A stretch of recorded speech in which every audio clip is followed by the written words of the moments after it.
नमस्कार मित्रों, एक बार फिर स्वागत है आपके अपने चैनल पर जीपीएस पॉइंट आरजे पे। मित्रों, आज मैं आपको जो कक्षा 6 का प्रथम अध्याय है उसके क्वेश्चन आंसर करा देता हूँ। ये हाथ से बनाए हुए नोट्स हैं। यदि इसमें आपको कोई कमी नज़र आती है तो मुझे ज़रूर बताइएगा, मैं आपको पूरा करवा देता हूँ। कुछ एक्स्ट्रा क्वेश्चन भी लिखे हैं, बुक्स के क्वेश्चन भी हैं, तो देखिए, आपको करवाने का प्रयास करता हूँ।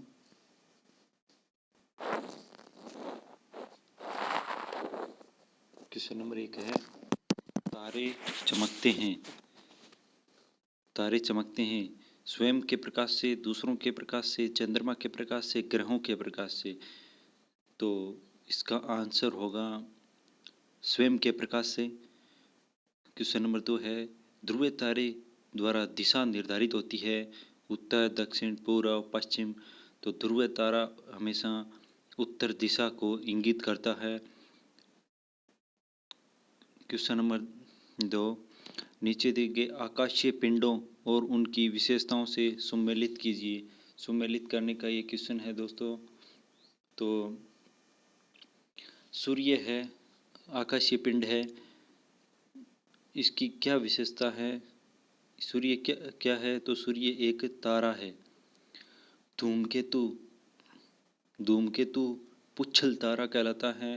पृथ्वी एक ग्रह है। ब्रह्मांड लाखों आकाश गंगाओं का विशाल समूह है। आकाश गंगा लाखों तारों का एक विशाल समूह है। इस प्रकार से ये हो जाएगा। क्वेश्चन नंबर 3 पे आइए, रिक्त स्थानों की पूर्ति कीजिए। भारत में आसमान में दिखाई देने वाले 7 तारों के समूह को किस नाम से जाना जाता है?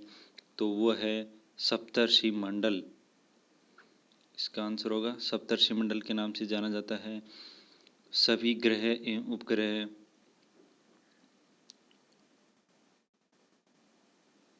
एवं उपग्रह किसके प्रकाश से चमकते हैं? तो ये सूर्य के प्रकाश से चमकते हैं। ग्रह और उपग्रह का खुद का कोई प्रकाश नहीं होता।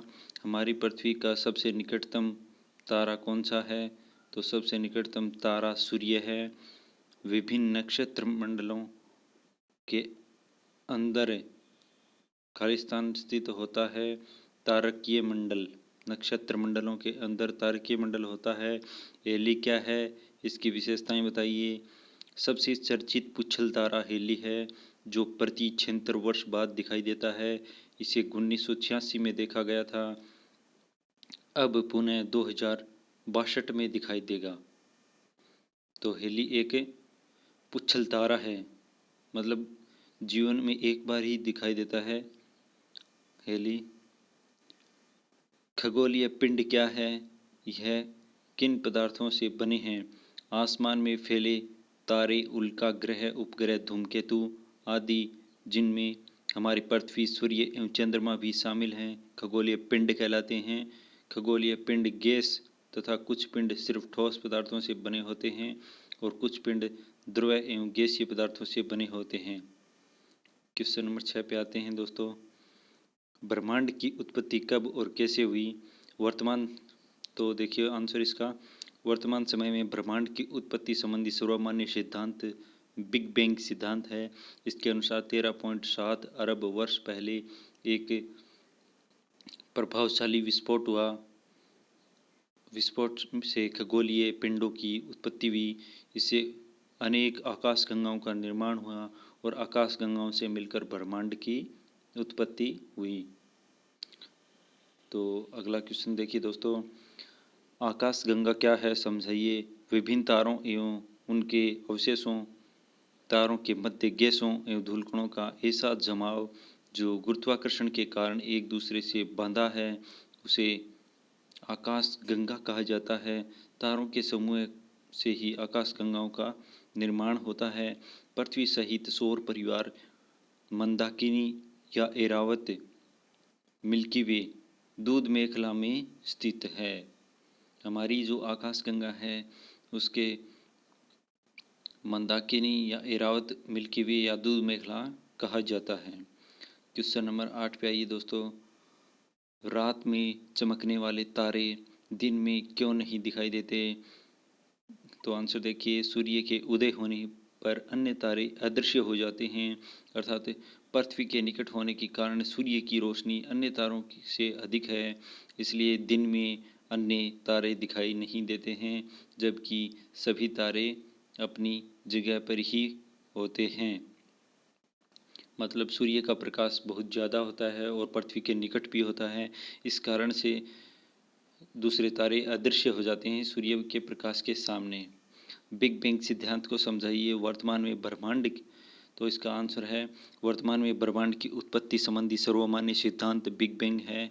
इस सिद्धांत के अनुसार आज से 13.7 अरब वर्ष पहले एक वृहद प्रभावशाली विस्फोट हुआ, जिसे बिग बैंग कहा जाता है।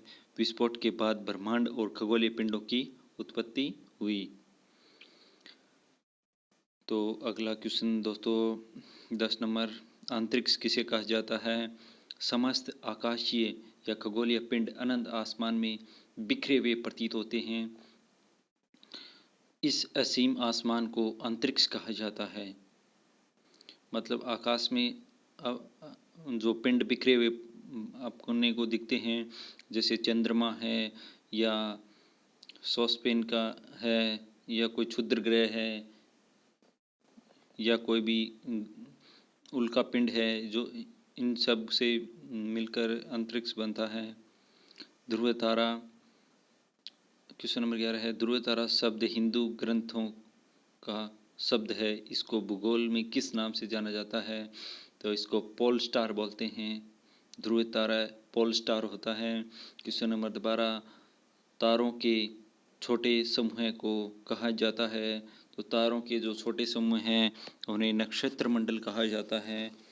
तो दोस्तों मैंने आपको क्वेश्चन करवा दिए हैं, तो इन क्वेश्चनों को ध्यान से पढ़ लीजिएगा, पूरे आपके काम आएंगे। और अपने चैनल GPS पॉइंट RJ को सब्सक्राइब कीजिए, लाइक कीजिए, शेयर कीजिए। आपसे यही उम्मीद करता हूँ दोस्तों, आप मेरा सहयोग करेंगे। मैं आपके लिए क्वेश्चन बना रहा हूँ एक एक, जो आपके जीवन में सभी परीक्षाओं में काम आने वाले हैं। तो दोस्तों चैनल को लाइक कीजिए, शेयर कीजिए, सब्सक्राइब कीजिए और बेल आइकन को भी दबाइए। मैं आपके लिए नए नए वीडियो लेकर आ रहा हूँ। धन्यवाद दोस्तों, आपका सहयोग बना रहे। Thank you. जय हिंद, जय भारत।